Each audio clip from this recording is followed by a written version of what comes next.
Right, we're live. Let me copy and paste this. See if I can. Bring it.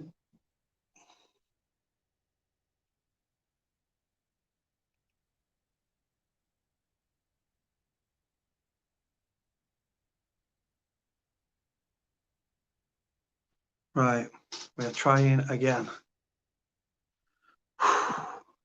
Right.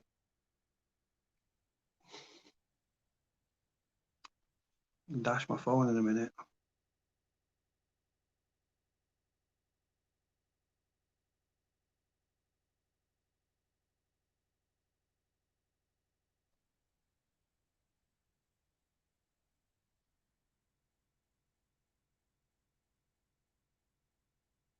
Right, we've got 3 in. Right, we're trying something else, guys.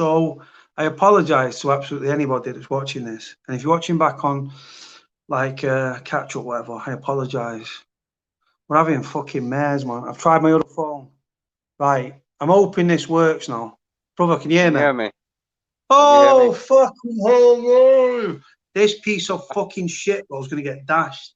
Piece of shit. Can Right, you hear bro, me I now? can actually hear you. Bro, the way this fit is, the end, it was at my end. The whole thing was at my end.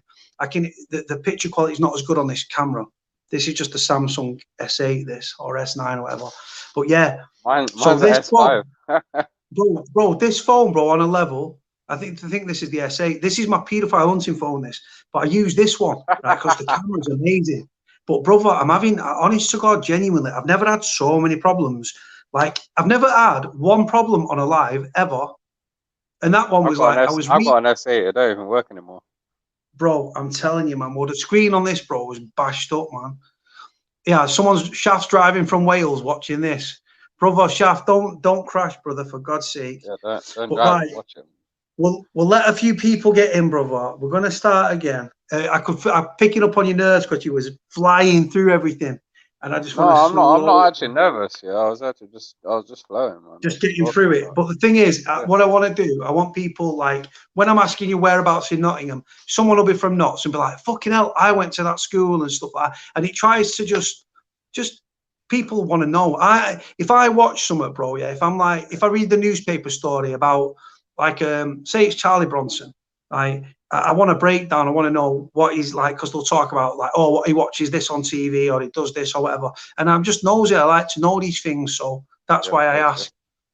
Yeah. ask. But yeah, so like I said, we've got a few people in. Louise Bowyer, her son Mark is in Forest Bank at the moment. She lives down in Altrincham. Supporting her son through this sentence. He's #1 listener down at Forest Bank. But yeah, brother. I like And then what we'll listeners, man. do, I got a lot of respect for them, man.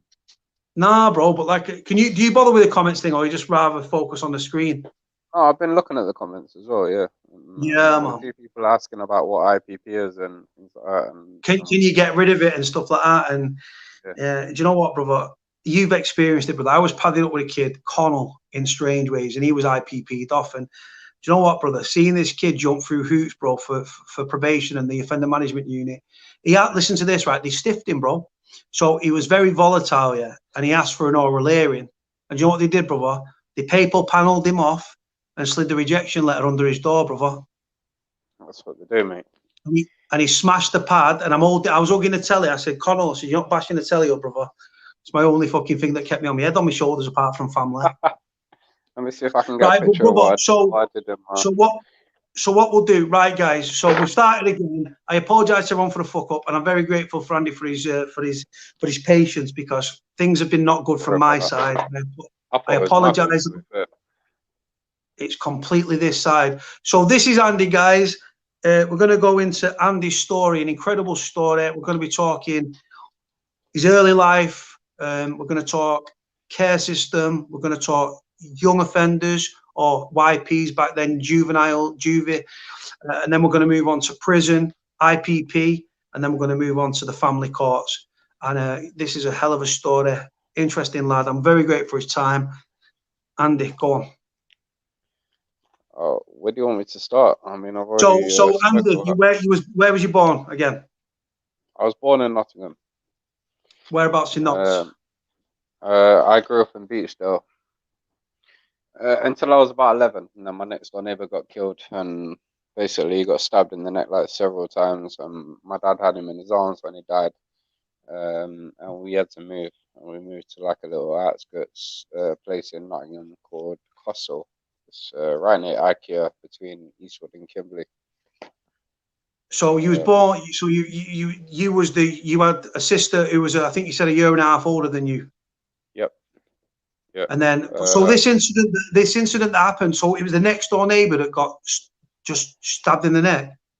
Yeah, basically, it was over a barking dog. There is a news article about it. I've googled it and I've had a look at it. Basically, my next door but one neighbor, they had it was just a little fucking Shameless family. You know, Shameless, the program. Yeah. It was like them. Yeah. So the kid used to run around fucking smashing fences, and the dad used to. And Andy's just knocked himself off. He'll be back. We're having a nightmare tonight. Honest to God, I've never had this problem in my life. He's back. He's back. He's back. He's back. He's back. Yeah, Andy is back. So go on, brother. So it was over a barking dog. Go on, brother. Carry on. Yeah. So basically the neighbors were little bastards, basically, and the bloke, it was called Marvin Kitchener. I don't know if I can really release his name or not, but basically this is what he did. He was domestically abusing his missus. He used to pour boiling water over her and stuff like that. And then one day, their dog was always barking at all hours of the night, and the neighbors were always pissed off about it. And our little community, like our street, it was called Southport Drive at the bottom of Beachdale. We was always like a little community, and one night everybody got pissed off by this dog barking, so everybody came out, and they weren't in. And my dad and my mum decided to go out and support the neighbors, and basically this guy came back with his missus, and they somebody, it was a bit of a meter, they pulled him out of the car and he was like, you better shut your fucking dog up, whatever. Excuse my language, sorry. But yeah, that's what happened, and he got back in his car and drove off, and everybody thought they weren't going to come back that night. And obviously my mum and dad came back in the house. I was asleep, I was only a kid, and everyone came back in the house, and my neighbors were still in the garden, and I was really close to my neighbors, Irene and Richard, they were called. And Irene was at the gate having a fag or whatever. Richard was in the garden. And this guy came back about 20 minutes later. My mum and dad happened to hear a car screeching down the road, and then they jumped up. My dad looked out the window, and he seen this guy come back in his car, and he walked down the road towards our garden, and Irene was at the gate, and he swung for it. And my dad saw something what looked like a metal, he saw something glistening in his arm, like in his sleeve, and he's like it looked like a metal bar or something like that. He swung for Irene, and she's obviously ran to the house, and then Richard's obviously confronted him, and my dad saw them two go down in the shadows in the garden, and they was rolling around, and he's basically run straight downstairs, put a £300 suit on, ran downstairs, and my mum's run down, and she's on the phone to the police. And as this guy, the neighbor's walking out of the garden, my mum's run outside and says, "Oh, you're gonna pay for this," like a twat, because he could have run and stabbed her. But they didn't realize that bar was like a 6-inch knife, and it stabbed my next door neighbor several times in the neck. And my dad ran and jumped over the hedge, and this guy died in his arms. And the next day, I was obviously being a child. I was in the attic. They turned into like a games room for me and my sister. And my dad came out the next morning and told me that Richard died last night. My dad burst out crying, and at that point, when you're a child and you see a dad crying, you're gonna cry yourself. And I started crying. But yeah, that changed things for us. Like we moved after that, and from there, things really changed for me. My dad's attitude changed, and so your dad sounds like you put it. So your dad, you said your dad's attitude changed. So by witnessing or experiencing that, and your neighbour dying in his arms, probably like we're looking mental health, post-traumatic stress disorder, that sort Yeah. of. I think You that start, changed my dad, and I think it changed me and my dad's relationship. I think he became more harder on me because he didn't know how to handle things. And from that day, was he I think was he I think drinking me and more my or things like was there any substance oh misuse, alcohol, drugs? my dad never drank or took drugs, and he still doesn't to this day.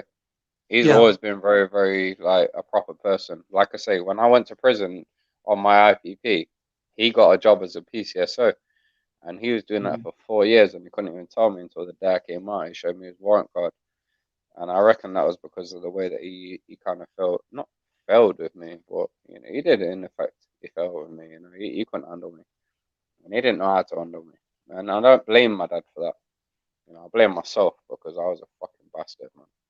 You know, excuse my But like you language. said, like you alluded to before, you said like you was you felt the black sheep of the family. Your sister was the academic. You didn't really fit in.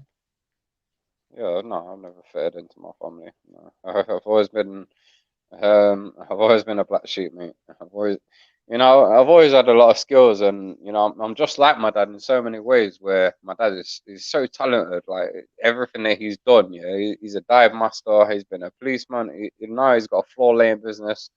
You know, and everything that he's done, yeah, he's mastered. Yeah, and I'm exactly the same. But everything that I put my mind to, I've been really good at. I'm a good builder. I'm a good decorator. I'm a professional artist. I've been in exhibitions and things like that. You know, and I get so much from my dad in that respect. And I do believe my dad gave me them characteristics. You know, but at the end of the day, if I look back on it, you know, they didn't know how to handle me, and I don't blame them for that. You know, they say that parents are responsible for the way their kids turn out, yeah, but my parents were great for me, yeah, and they did everything for me. They just didn't know how to handle me, and that's the difference. They give up way too early. I mean, I don't speak to my parents now. They actually, my mom had my daughter over. I mean, obviously, this is going on to the next story, but my mom had my daughter over at Christmas and my sister, and I fell out with them both over it because you know they didn't involve me in it, and I hadn't seen my daughter at this point for 5 months. And you Mm. know, Brother, my dad's trying not to get involved in that. So he's literally took the he's sat on the fence. But yeah, mm. sorry, what was So you just gonna say? Andy, sorry to interrupt you. So the comment that's on the screen now from Muffin Mouse, right? So Muffin Mouse is actually she's Canadian. Her Yeah, mother was Scottish. Her father was in the British Navy, the Royal Navy, and she was born obviously in Canada. This lady's lived an incredible life herself, and she's just saying, Andy, you were so brave. Your artwork's incredible. Just had a look on Facebook.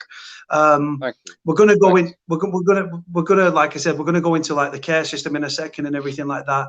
So, what was home life like at home? Like you said, you're growing up that age, like primary school sort of age. You had a good home life, from what you were saying. I had an awesome home life. My mom and dad took me to Florida to Disneyland. They got me and my sister in every club going. Like I went to kickboxing, I went to drama classes.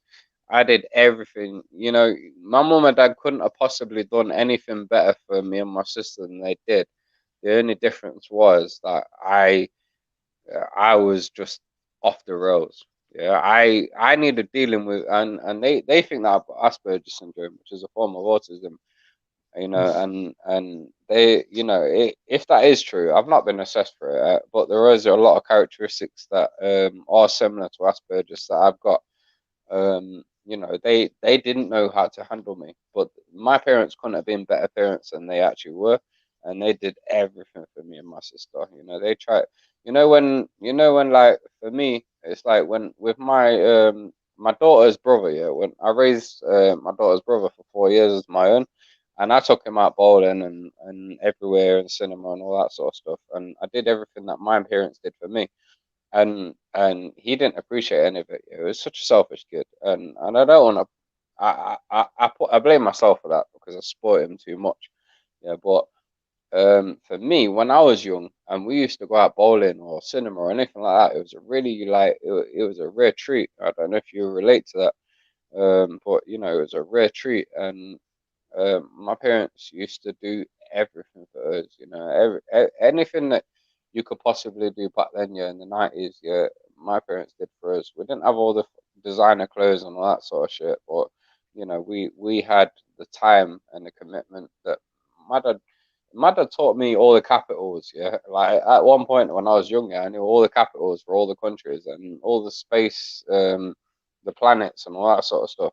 You know, my dad put that sort of time into me, and they used to take us out and spend quality time with us, and they were really good parents. You know, the decisions that I made was because I was a bad lad. You know, it weren't because nothing to How do with so? me. How was you? So you said you was playing up at home and everything. What sort of things were you getting up to, and at school as well? The same sort of behaviour in school, or different, or Yeah, no, it was mainly in school. what was you getting up to? My What sort of things? Disruptive? Yeah, I was definitely disruptive. I mean, I'd skive off school. I mean, initially it would just be a case of the teachers ringing my parents, and um, I'd be getting into trouble at school, and they ring the parents, and obviously I blame somebody else because I was getting bullied or whatever, and I went for a hard time at school, but there was always excuses, and my parents just didn't know how to handle me. But I'd be stealing from home, I'd be stealing at school, I'd be skiving off. It got to the point where I mean, when I got kicked out of my first school and I went to Eastwood Comprehensive, there was one point where I literally left my class and went into my friend's class because he was in a lower grade class to me. And I said, "Oh yeah, I've been transferred to this class," and I was in there for like 2 months because I said that I've been transferred there. And I was just that much of a tearway that I just did whatever I wanted. They'd put me on an isolation corridor, and I just run out of there, and I won't give a shit. I was just a bad lad. So what? So that was primary school and everything like that. So you wasn't applying yourself at school, like you said. You was well off the tracks at this point. So Yeah, time comes, coming to secondary school. What secondary that school was did you go secondary to? school. That was You didn't secondary bother. school. Oh, that No, was that was secondary school. secondary. Sorry, brother. Yeah. Sorry, brother. So like you said, you had this good upbringing. Your dad instilled all these good things in you, everything. But you was very, like you said, you was the black sheep of the family. So how Yeah. did the care system come around, and why do you feel like you was put into care? Like you've alluded to it. If anything, I think that my parents didn't know how to handle me. I mean, when I was younger, there wasn't no super nanny. Yeah, there was no programs like that. So there was no Yeah. ways of dealing with kids. Yeah, where I've learned a lot from them sort of programs where I've applied that to the mentoring that I've done and the kids that I've worked with. And it's my parents. I honestly believe that they just didn't know how to handle me. And they got to the point where they thought that foster care would be the best thing for me. They thought that I'll get the right care that I needed. Obviously, that wasn't the case. When you go into foster care, you're going to be around everybody else that's just like you. And all I met was people that was getting into trouble, people that were smoking weed, people that were taking drugs, and I was just exactly the same. So I went into care and I moved around a lot. I had 17 foster placements between 12 and 16. And it got to the point where I just got into crime and I took more and more serious drugs. I was taking a lot of ecstasy back then. And I got in a lot of trouble. And I started, my reality changed where I I went from just nicking things from the shops to robbing people, and that's a big transition. But in that time, it became normal to me. Like everything that I was doing, I was living that lifestyle every day. Yeah, every day was about deception. It was about running away from home. It was about doing things that normal people wouldn't do, and I can't justify it. All I can say is that I was conditioned in such a way where you know me and my friends we just went out and did things to survive. I don't even know, I can't even really explain it, but survival is the only thing that I can say. It's like you learn as you go along. Like you learn by the people that you're around, yeah, your peers and your influences, and that was me. And I learned, and I grew up on the streets, and I got involved in a gang, and and eventually I got caught and I went to prison. So when you was placed in care, do you remember that day? Like, did you know it was coming? Did your parents sit down and say to you, "Look, we can't cope with you. You're too much to handle"? Or was it literally a case of you come home from school and then like social services were there and were like, right, we're taking you sort of thing. Do you remember that day, or is it too hazy because of how young you was? I do remember the day I went to go. Yeah. Are you okay And I talking about basically, it, or if you don't yeah, want to yeah, do of it? course. No, I mean, basically the day that I went into care, I was staying at my best friend's house in Eastwood, and his mum was happy having me there, and I didn't realize. My dad told me not recently, but a few years back, me and my dad had a big bus up, and he tried to tell me that my friend's mum had actually was the ones that rang social services, and it wasn't him, but they refused to have me back. I don't know how much truth's behind that or not, but I remember the day that I came, my dad basically came to my friend's house and he tried to get me to come home with him. And I told him I wasn't going to come back. And I do remember this day. And I had a fag in my mouth and I was only about 12 years old. And when he left, I went and put the fag out on my arm. And I went back to my friend's mum and I said that, my dad just put this fag out on my arm. And apparently I got my dad in a bit of trouble over it at the time. And, it's just something I did at the time because the way that my mind was. And it took me a long while to realize what I'd done. And I apologized to my dad at one point. But yeah, obviously I admitted it eventually that it wasn't him and he got out of trouble. But apparently it was my friend's mum that rang social services and said like we weren't having him anymore. And my dad and my mum said that we weren't having him back. So that was when I went into care. So when you're placed in a placement, because I don't know, and people that are watching this might not know. So are you put into a kids home? Are you given to? Is it a foster family sort of scenario? No, I went into foster care. Like foster care is you go into a foster home where it's a temporary home. I mean, some of them are short term, some of them are long term, but they're all supposed to be families that are supposed to basically take the place of your family.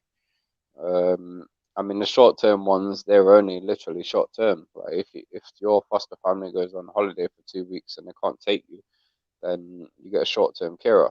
But most of the time, they're supposed to take the place of your family. I mean, at one point, I had a complaint against a foster carer because he held me up by the wall because he was beating his dogs.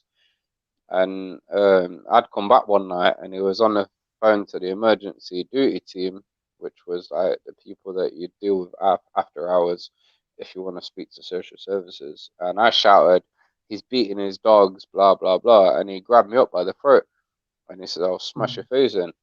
And I had a big complaint against him and it went on for months. But I moved around a lot, and most of it was because of me. Some of them was because it was short-term placements, but I had 17 different foster placements. I've moved since I was 13, well, 12. I've moved 70 odd times, probably 80 times now, and that's including That prison can't do anything transfers.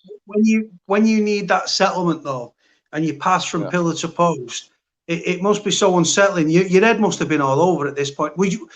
Where was your head at this time? It must have been absolutely all over the gaff.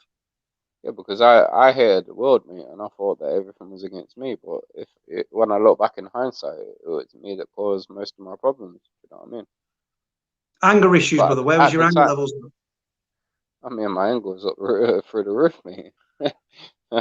I was angry, I hated the world. I hated everybody, You're gonna pass me from family to family, and there was only a couple of families really. I mean, one of them is I'm still in touch with him now, one of my foster carers, and I've got a lot of respect for him. He's fostered so many kids, yeah, and he's such a great guy. Even when I was in prison, he wrote to me throughout my whole prison sentence, and his wife died of cancer, and he still carried on writing to me, and he's such a great foster carer. Whereas most of them, it was just temporary carers where, I showed a little bit of bad behavior and they rang up social services and said, right, get him out of here, and that makes you angry. Of course it does, man. But at the same time, in hindsight, I brought a lot of it on myself. Yeah, but like I said, you keep blaming yourself, but you're going through the worst of times, and being in the care system, you've been for all intensive purposes, you've been abandoned by your parents. And you might not use that word, but was your parents still seeing you during this time, or they completely Yeah. washed their hands of you? No. They still came up. They still took me out and picked me up. They didn't really relate to me, and they've never done since. Yeah, even now, like, I mean, I've realized since that over the last year, yeah, when I've really fucking suffered, yeah, when I've had depression and I tried to kill myself and things like that, uh, it's been a real eye opener. Like my mom and dad have literally turned their backs on me, when I've had a really really hard time, and I believe that is because of my past, and knowing that obviously the decisions that I made in the past, yeah, they've got the attitude where um, if he's obviously made so many bad decisions in life. Yeah, he's obviously fucked up again, and he's done this and he's done that, and I believe that my parents have just got that sort of mentality now, where he's obviously screwed up again. It's his fault, and they don't realize that sometimes it's not my fault. Sometimes I got some bad luck and things happen that just not out of your control. But at the time when I was in care, yeah, they was there for me, man. They still picked me up and they still tried to be parents to me. I just don't think they realize how to handle me. But the thing is, brother, the thing is, no one writes a book how to be a good parent. But the facts are, just because your kid's been difficult or whatever and getting in the wrong sort of things, you don't just say, oh, he's hard work, let's bin him off and let's put him into care. The care system, I've never been through the care system, so mine's an uneducated thing. But it seems to me that the care system causes more problems than it solves. Yeah, I mean, I guess that's the case in a lot of cases, but you can't always blame the parents, I was a bad kid. Like, I mean, the shit that I used to put my parents through, yeah, is unreal. Like, I'm not trying to take away any blame from my parents, yeah, and I know my parents are accountable for certain things in life, yeah, and I said to my dad recently, you can't. He tried to say to me that, oh yeah, you can't blame me for what you're going through now. You make your own decisions, and I'm like, yeah, but don't think that you didn't play a part in the decisions that I made. Do you know what I'm saying? And I don't believe that parents are fucking responsible for the way that their kids are, unless they literally don't give a shit. Yeah, like I said, I had good parents, I had good upbringing, and I don't believe that my parents are responsible for my actions, but I do believe that they, if they were given the right guidance, and they was given the right avenues to try and help me, then the things might have turned out a little bit differently. We'll probably have a better relationship. So when you was in these, like you said, these foster care homes, are we talking 10 lads, 6 lads, 8 lads, 12 lads, or was it literally you was placed with a family and then they was raising you as technically their sort of son as a foster parent? No, I mean, I always had one or two foster brothers, but it was never like 7 or 8 lads. I was never in children's homes. I've got friends that were in children's homes. One of them is one of the guys that I got locked up with. He's pretty messed up still. Any But he lives. sexual abuse, brother? Any during, because was there any? No, Did you suffer no, anything in the care system? no. No, I never personally, I never suffered any sexual abuse, but I know people that have. So when you said you'd been like literally you'd had so many different placements, did you say 17 or did you say 70? 70. Wow, brother, that must. No, I mean, I've had 17 foster placements, but I've moved 70 times since I was about 12. And that's Brother, like foster placements, prison transfers, hotels, hostels, different places that so I've lived. Since I was just 12, I've moved 70 times, at least. brother, that when you're a kid, bro, that you need settlement and you need to have that structure and that foundation. And like you said, you was passed from. Do you feel that you was passed from pillar to post in the care system, like you said, going from one place to the other? Yeah, but I always felt like it was my fault because it But was brother, do always you know my what though? The one thing I picked up earlier when we was WhatsApping and stuff with the text messages and the voice notes was the amount. I do exactly the same as you. I apologize too much. Everything's my fault. I put you put so much pressure on yourself and it's always you apologizing. And I read somewhere statistically that people that apologize or that they blame themselves, it's often because they're always made to feel like they're in the wrong. And it causes so many problems, brother. Like I said, 70 odd placements. Like you said, we're talking from care homes to young offenders institutions to prisons to moving home. We're going to move on to homelessness as well, which is something that you suffered.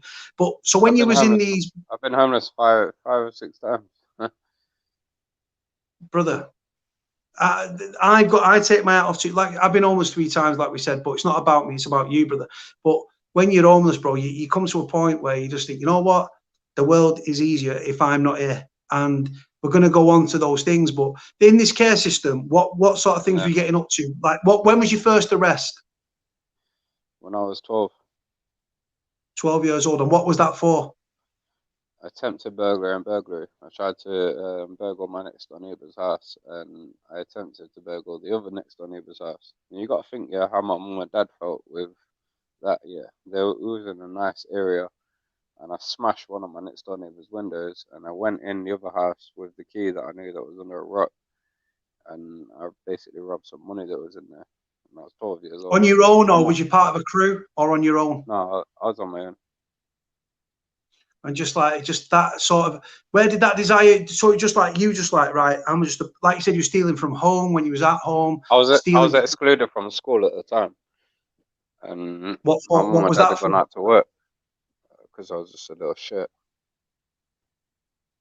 Well, do you know what, brother? And like I said, so how many times were you arrested in them early years, from 12 years old to like 15, 16? How many arrests did you have under your belt, roughly? About 10, maybe. Most of them was So car crimes, and then obviously when I went to jail, it was for robbery. But most of them was car crimes. Like, so in them arrests, the first time you was arrested, did it hold any fear for you? Was you scared of the police, or was it you just did I don't give a shit attitude? No, I just didn't give a shit. So once you've been arrested once you've been arrested, like when I was first arrested, I was crying and trying to beat my mate in the back of the police car, right? But then after I've been arrested once, twice, I just realised that I didn't give a shit. I was like, I'm not, yeah, 1000%. But so when you've got no fear at all? No, I never had any fear of the police or anything like that. And the only thing that I probably was scared of was my mum and dad being disappointed of me. But that didn't last long.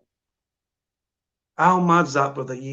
That's crazy, isn't it? Like, you wasn't scared of beatings or like getting jacked on the street, just not scared of getting arrested, but you didn't want to disappoint your family. Yeah.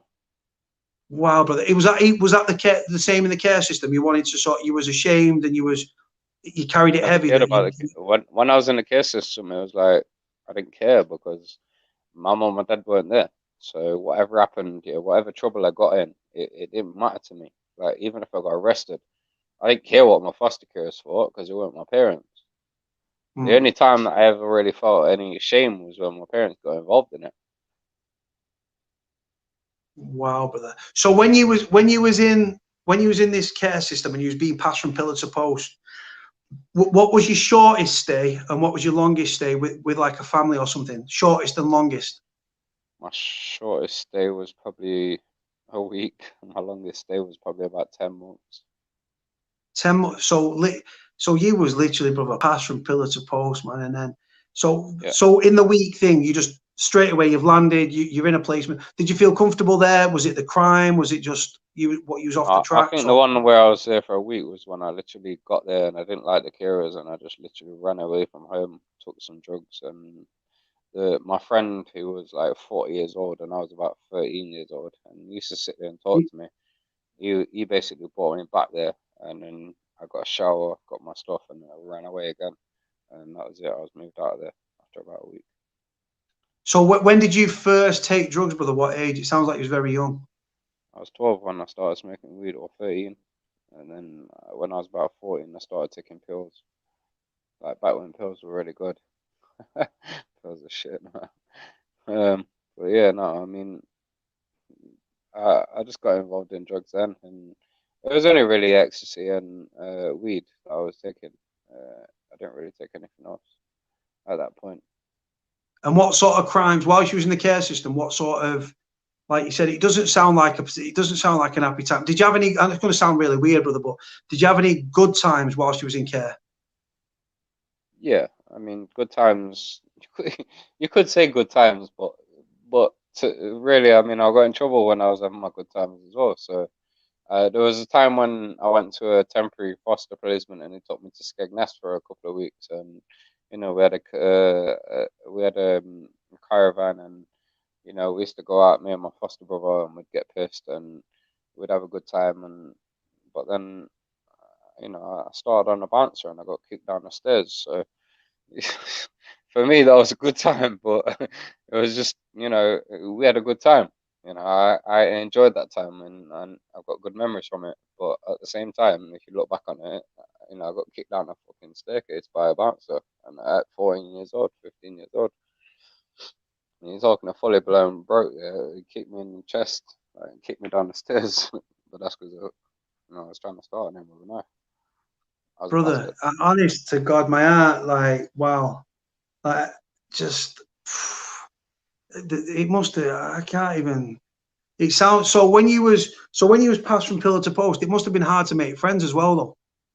Yeah, of course, yeah. I mean, even worse so when when I got locked up on my first sentence, I came out and I had all these groups of friends in different places from foster care, and I went back to them places, and they're all grown up, they're all moved on, they've all had kids, they're all, you know, I couldn't find any of them, and I literally got left alone at that point. Like,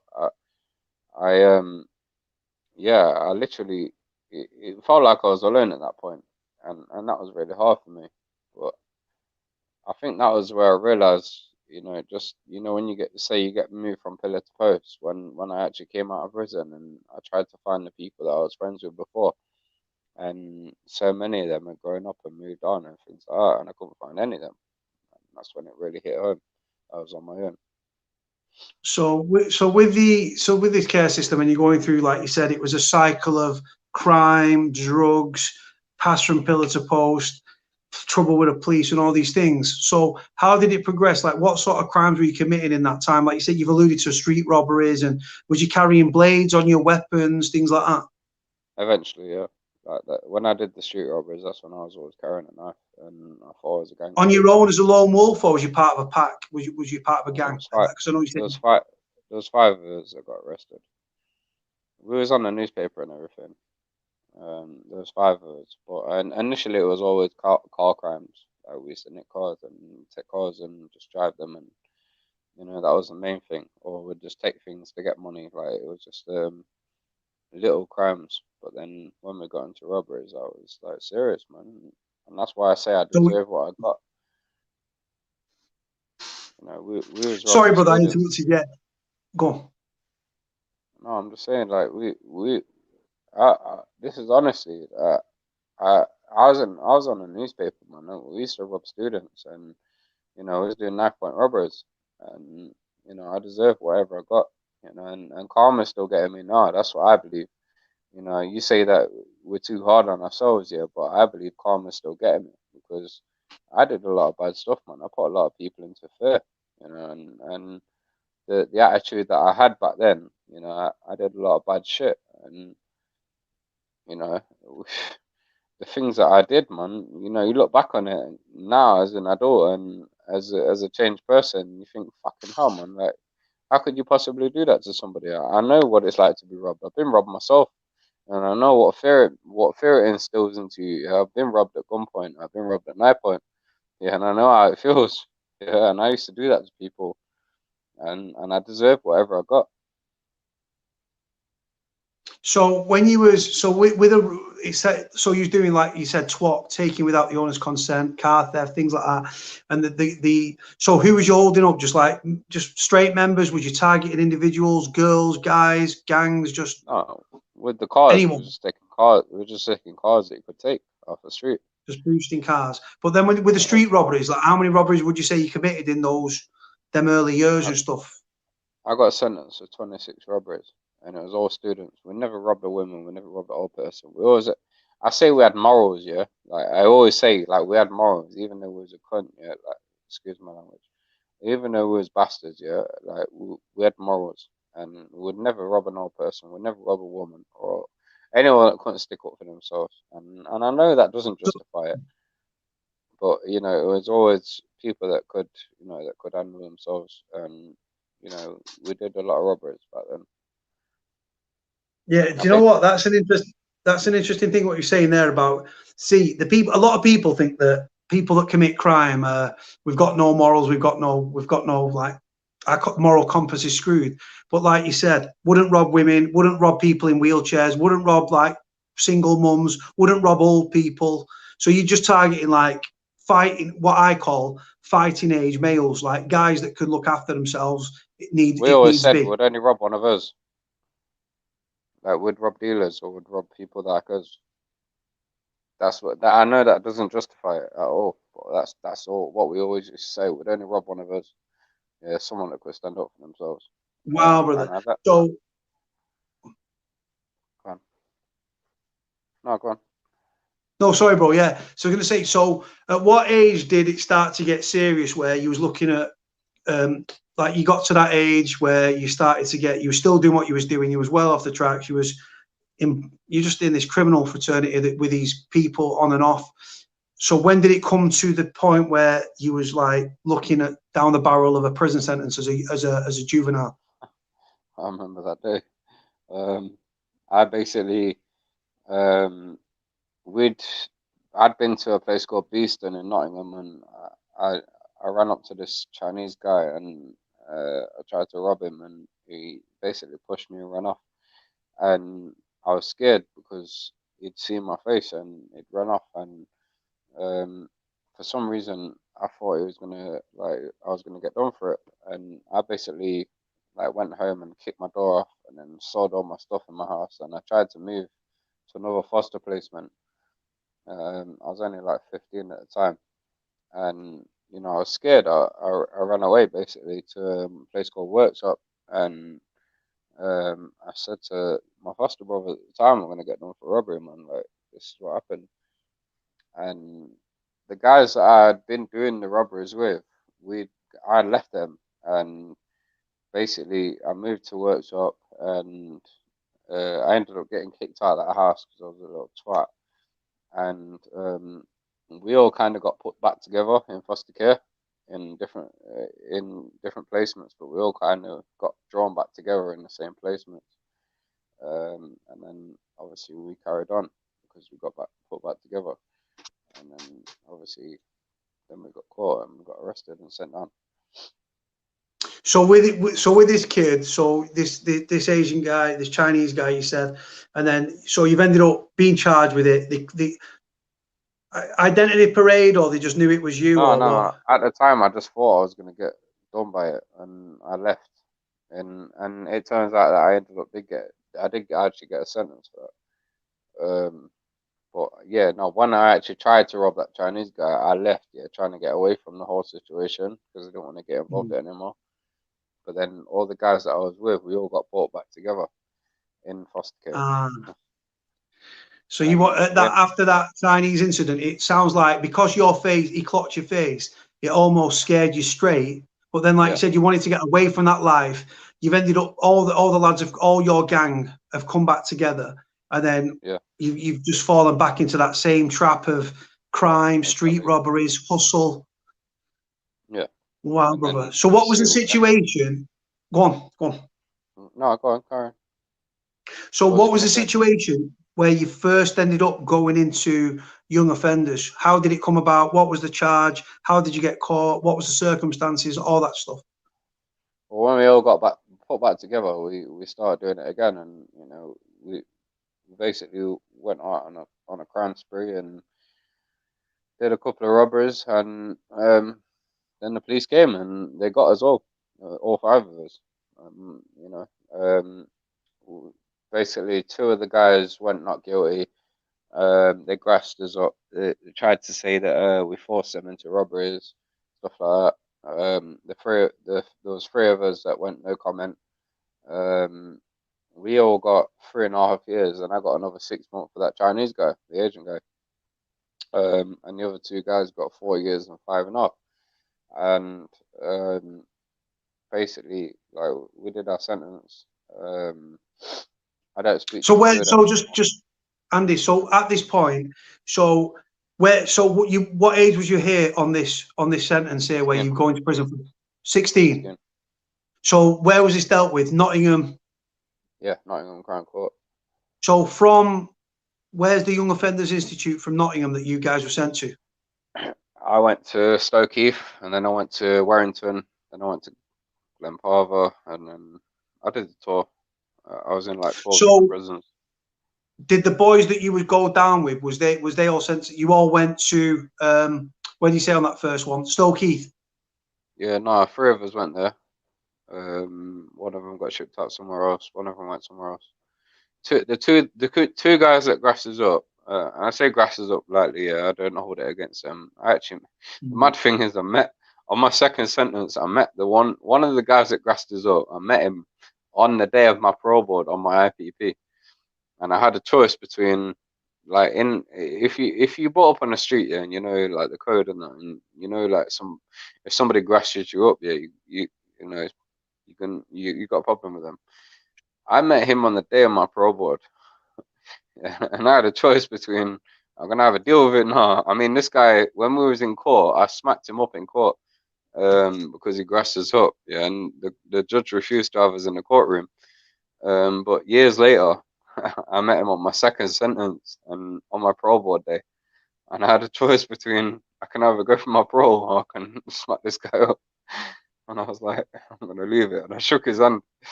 You know, and that was a day that really that I knew that I'd proper changed. You should But have, yeah, because the no, thing is, the code would, on any other day, if this wasn't your parole window, you would have on yeah, sighted this kid and have attacked him on yeah, sight standard. I would have smashed the life out of him. Yeah, But you literally had a choice in your brain where you're thinking, in that moment, bro, when you're fearless and you've been through this system and you've been dehumanized and desensitized, you're looking and thinking in your brain, you actually thought before you acted this time, mhm, and you're like, right, I on sight him and I attack him. This kid's yeah, got us sent to prison, or I'd rather get out of prison and like yeah, exactly. Yeah, gain my freedom, man. yeah. Bro, but that's I stood. crazy, man. It was a crazy moment, man. I can't even explain it, mate. You know, it was like one of them ones where, uh, my whole life I was taught that, like, if you grass, yeah, you get smashed up, you know. And at that point, Mm. I'd been in for 5 years on my second sentence, and I saw this guy, and he came up to me, and he put his hand out to me, and I'm like, my automatic reaction was to just jump on him, and just smash him up because he grasses up, and you know, he caused a lot of problems for us. But you know, and I realized when I shook his hand that, you know, I changed truly, and it really was So, brother, crazy, man. when you was first sent to Stoke Heath, right? Like you said, first time in prison. So how did? I'm not going to sound like a silly question. Do you remember that day? You might do, you might not. I was How did you shitting myself, feel? mate. I was crapping it, mate. I mean, I remember the first morning after I got locked up, and you just hear all the doors banging. You know, all you hear is metal doors banging. You're like, shit, like, what's going on? I mean, I was that much of a bastard. Yeah, imagine this. I went to Stoke Heath, and on my He just knocked himself off, guys. Give it a second. Give it a second, guys. What I'm trying to do whenever Andy skips ahead, I try to bring him back because I'm trying to get his thoughts, his feelings, his emotions in that moment. Andy is back now. He just knocked himself off. There you go, brother. Go on. Yeah, sorry. Yeah, in my first or second week in prison when I was 16, I remember, you get pad inspections, so you're supposed to, like, line all your clothes up and fold them up back then, and make sure everything's nice in your cell. And me and my cellmate, it was actually the guy that I got locked up with. We'd basically written on the wall and things like that. And this officer came in the cell, and it was called Mr. Coward, yeah. And it's so ironic that it's called Mr. Coward, yeah, because he looked like a Cyclops, yeah. He's a big meathead, yeah. Like, he looked like he'd been on steroids for about 10 years. Massive guy, and it's like, you failed your pad inspection, and he walked out, yeah, and he was getting mouthy to us, and me, like a twat, yeah, I'm like mouthing out the door saying "suck your mom," doing all this kid shit that you do, and I'm mouthing to him. And then next minute he came back in the cell. He's like, "Come down here a minute, I want to speak to you." And he took me down into a room at the end of the corridor. And I was like, I've gone down into this room. It says, "Oh, if you're gonna do something, yeah, go and do it now, yeah." And his chest is where my face was. Yeah, I'm only a little guy at this point. Yeah, I'm 16 years old, like little skinny kid, and this is a full-on meter. And I've gone to pick this chair up, yeah, and he's jumped on me and he's pressed his red button on his radio, yeah, and about 10 screws came up and he jumped on me. And I spent 2 weeks in segregation, and I didn't even have induction at this point. This is my first week in jail, and I hadn't even had induction, so I didn't even know what jail was about. But I spent 2 weeks in segregation, and that was just the start for me. Like I was just a bastard. But yeah, it was mad. Did you get twisted up in that incident? I'm assuming they all jumped I on you. mean, they smashed the life out of me, mate. They didn't just twist me up; they absolutely levered me, mate, to the point where I was screaming. Like talking to 16-year-old lad getting like 6 fully grown blokes here, snapping your arms and twisting you up and beating you up at the same time, and then they drag you down into segregation where you sit there with a cardboard chair and a cardboard table for 2 weeks, and that was me. You know, I didn't even know what the prison system was about. But yeah, I got battered. So when you was on the wing and stuff like that, what? Because obviously you locked on these wings. You've got all these lads that some of them, most of these kids have had bad starts in life, like you said, sexually abused, physically abused, emotionally abused, growing up in the care system. They're that sort of age. Everyone's bouncing around thinking they're the baddest man on the planet. Just how violent was how much violence was on the wing? Was you involved in? Did you witness? I got bullied at first. Yeah. The jail that I was in was Stoke Heath, and you all eat out at tables. And I went out there, and you know we'd have 4 to a table, and I made the mistake of because I was taking a lot of ecstasy, yeah, and I went eating a lot out on road. When I went out at the dinner table, I made the mistake of admitting that you know I never really ate proper meals out there, you know, and um, the guy it was called I can't remember his name now. He was a big lad. He was opposite me, and he decided to call me Starver, and that was his nickname for me. And he started bullying me, and he kept calling me Starver. And you know, I was coming out every time lunch or tea for my food, and this guy was bullying me.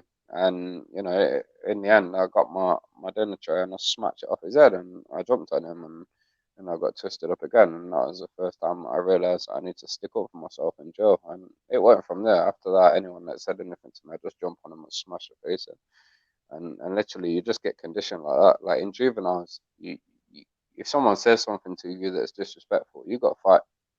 And if you don't fight, you get smashed up. And I came out with the worst attitude than when I went in, and that's why I got my second sentence. So your role on the wing started off as, like you said, starvo, obviously starving, hungry, not eating, and then you literally your brain switched and thought, you know what, this situation, I'm going to continue to be a victim, or I've got to retaliate so that Yeah, people don't fuck with you, people don't mess with you. yeah. So I smacked him up. Was it looking back, even though I don't think you did violence, when you're in that position, if you didn't do that, your time in prison could have been a whole lot worse than what it was. I'd have been bullied for the rest of my sentence. So, like I said, if I so didn't on the hit wing, him, what would you, go on? What's that? if I didn't hit him, then that would have been it. I would have been bullied for the rest of my sentence. And that's the So, first day what that I was realised. how prevalent were gangs? How much gang activity were on the wings at this stage, or was it just I, people running together, in little that jail, crews? there's no gang. In that jail, there's no gang activity. When I went to a place called Brinsford, and that was in Birmingham, Wolverhampton, and in there, that was the first prison since then that I really got a little bit intimidated, and it was like East Midlands versus West Midlands. So you got versus uh, Nottingham, Derby, Leicester versus Birmingham, Wolverhampton, all them West Midlands places. And they really, really hated us. And the first day that I was there, I had a problem with a guy called Sonny. He was from Birmingham.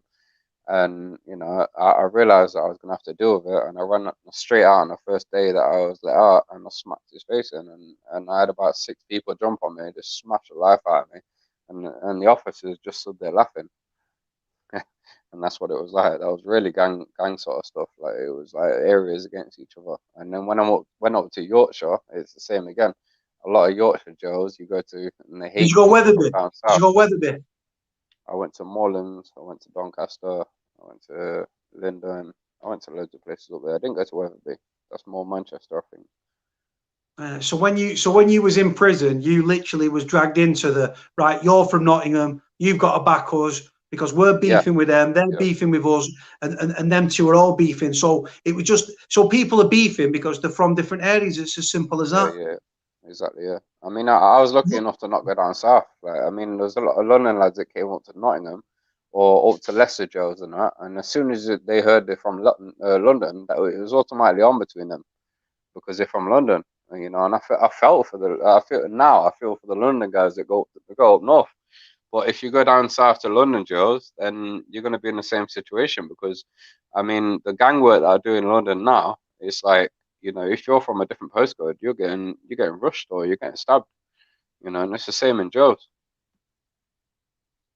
And like you said, it's I've never done juvies. I've never been a young prisoner. I've never been through the YOI from young offenders institutions. But I know. So when I was in Forest Bank, right? So Forest Bank, they've got a young offenders wing, which is A1. So I was on my third and final stretch, but I'm in the holding cell. Ute comes in, hands down his pants, bouncing around the holding cell. You watch when I got on that wing, bro. I'm going to wig this man. I'm going to wig that man. I'm going to do this. I'm going to do that. This kid was about 5'7", stick thin, right? And I just said to him, I Like said, "It's me. your first time." No. But I said to the kid, I said, "It's your first time in prison, innit, bro?" He said, "Listen, yeah, he said, "Listen, I'm bad me, bro. Listen, don't want to fuck with me." I said, "Bro," I said, "do me a favor." I said, "You're going up on the induction wing tonight." I said, "You'll pad with a YO." I said, "Don't carry that attitude into the wing, bro. You'll get fucking dealt with." Anyway, Yeah, 24 hours passes. Kids bouncing around the wing thinking he's bad. Surprise, surprise, one of the older cons fucking fills the cunt in because of his attitude, brother. Now, the thing is, with the way that violence is now in prisons, brother, year on year, we're having record levels of assaults and self-harm, gang members, more people born into poverty. So, but that young offenders institutions, bro, they just sound absolutely crazy. It's literally fight, become a victim. It's the fight to survive, yeah. Well, I from what mean, you I was said. in, I went into Mullins and that was Cat A YOs, and I only Yeah. had 4 years on my first sentence. And Cat A YOs is 18 to 21-year-olds, and it was a Cat A. So you're talking a lot of the guys had life with a minimum of 20, 30 years. You know, some of them minimum 15 years. We had a lot of celebrity killers in there. There's a documentary about a guy called a Vampire Boy. He killed some old woman and cut her heart out and drank her blood from her heart and shit like that. Mm. Joey Barton, who used to play for Man City, his brother was in there, Michael Barton. He was in for a racist killing. Mm. You know, there was a He lot was of in for the serious killing. Joey Barton's brother was actually Michael something to Barton. do with the murder. Yeah, it was something to do with the murder of Stephen Lawrence, I believe, Yeah, yeah, yeah, yeah. back in the And '90s. yeah, when they came back in the airport and there was all spitting at the cameras and all that. Yeah, that was him. And I was in his math class. And, you know, at that time, you know, there was some serious guys in there. And you're talking, I was in there with a 4 year sentence. And I thought I had a long sentence. Because the previous jail that I was in, it was called Butlins. Yeah, we used to call it Butlins. They had like car racing games and shit like that in Is there. this And Warrington? then, Is this Warrington House? yeah, Warrington House, yeah. And Yeah, then I yeah. went into obviously Morelands, and I'm like, this is a different ballpark, mate. These guys, I had guys saying to me, yeah, I'm in for rape and murder, yeah, but if you do something, you better kill me because I'll kill you and I won't get nothing for it, mate, because I'm already never getting out. And these are 18 to 21-year-olds. It's not, they're not jokers, like, they're serious guys, man. And when you go into somewhere like that, you soon realize you need to fucking grow up, mate, and sort your life out. I think that really helped me. So what you're saying there about like mass class and stuff was in the young offender system. Is it like literally like a school in the sense of they try to No, re-educate you and shit like that? No, I mean, I did what was best for me. You know, I did my level 2 in decorating. I got a qualified decorator in there. I did a lot of education, but the education classes, they only go up to level 3, which is like A to C grade in GCSE, which was always too easy for me. I actually did 3 years of a degree in maths in jail, and I got funded for it. Because you know the education was always like low level, but I used to teach prisoners maths as well, you know, and I'd be I'd be teaching like big, massive guys, yeah, like how to add up 10 or 20 and things like that. And it was really surreal, man. Like, how do you break that down? I find it easy to teach level two. Like, like, like medium tier GCSE, I could teach that really easily. But when you break it down and you teach it like basic level maths, yeah, it was really hard. But yeah, the education level don't go up very high, but you can do education in that, and that's a good thing.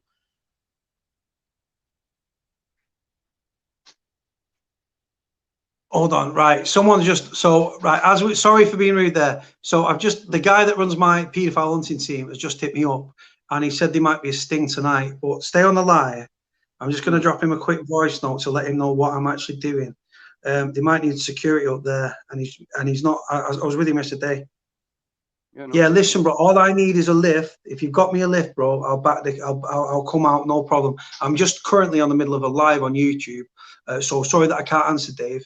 But yeah, if you can put me forward, all I need is a lift, and I'll back the team 1,000%. Let me know. Sorry, brother. Sorry, I apologize for that. Need to Just get me involved in that, man.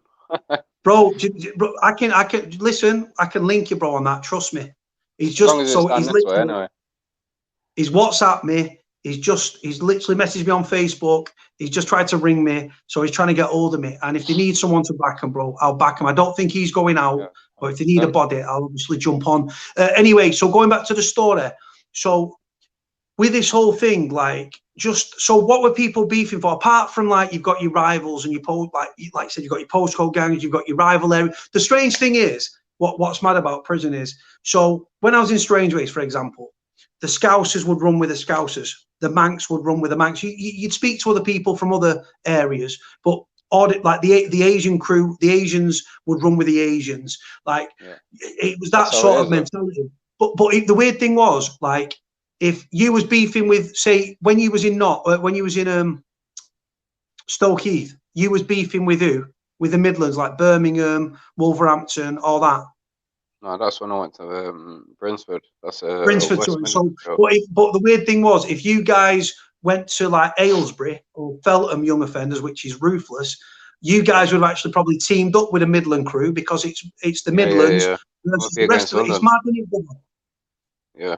If you go down south, then you'll basically team up with anyone from up north, man. You'll be against London. It's that sort of, in it, that sort of mentality. Yeah. But then you put them in Brinsford and you're all beefing together. So what were people? So when it was on the wing in the young offender system, because I've not been through it, was it 90 on a wing, 120 on a wing? Was it?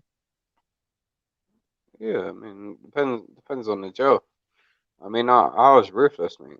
When we went to Warrington, we had rioters in that jail, and I left a lasting impression in that place. Like 2 years later, I can't even explain it, man.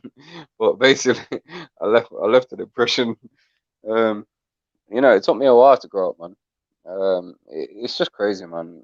Jail politics is crazy. Like it's like if you go up north, yeah. If I go to Yorkshire and I see anybody from the Midlands, we're all friends, yeah. But if I'm in the Midlands jail, yeah, and we're from a different area, then we're all beefing.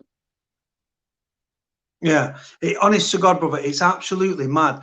So what was your relationship like with the Screws? I can imagine. Was you anti-establishment? Did you just And did you until try I and until I manipulate them? changed my attitude, the screws, me and the screws didn't get on, and I got in a lot of trouble with the screws. And until they actually battered me, yeah, I mean, I got the biggest pasting of my life, yeah, off the screws.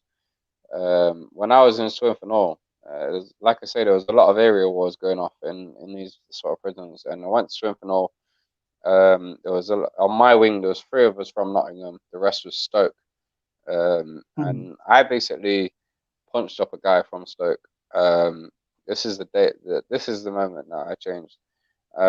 And he stayed in his cell overnight, over lunchtime, and then we came back out for association that afternoon. Hmm. And the Stoke guys went to his cell like, "Why didn't you come out for lunch?" And his face was all smashed up. And about 10 of them came for the three of us from Nottingham. He said, "Oh, the three Nottingham lads smashed us up," but it wasn't the case. It was just me. And basically, they rushed us, and we had a big scrap. And they locked Hmm. us down for 6 months, and I was on 24-hour bang up for 6 months. And in that point, you talking, I'll be on my door for 6 months, 24 hours a day. and I got really badly depressed, and you know, and I hit rock bottom, man, at that point, and it was a case of, I mean, I can't even say it was divine intervention or anything like that, but you know, I was in a really, really bad place at that point, and I was praying every night, and I was crying, and I wanted to die, and you know, 6 months behind your So you're door, mate, religious, bro, yeah? 24-hour bank. Oh, for fuck's I'm sake, not hold really, I'm on. not religious. Sorry, bro, the guy just fucking, my team are fucking hunting me on here, but I'm just trying to log into this Right? other account. I am listening to you. This Oh, you're is right. fucking normal. No one has ever, bro, in 7 months, no one's rang this fucking number. So I apologize. So what courses did you do, bro, when you was inside? What courses did I do? I did loads of Hello? courses. Yeah. Can't hear you. Can you hear me? Can you hear me? Can't hear you. Oh my Can you hear me God. now? I can't hear you. Can you hear me, bro? Can you hear me? I can't hear. I can hear you, I'm yeah. fucking gonna snap. I swear to God, I can't hear nothing. Hold on. I'm gonna have to I fucking can end hear this you. fucking shit.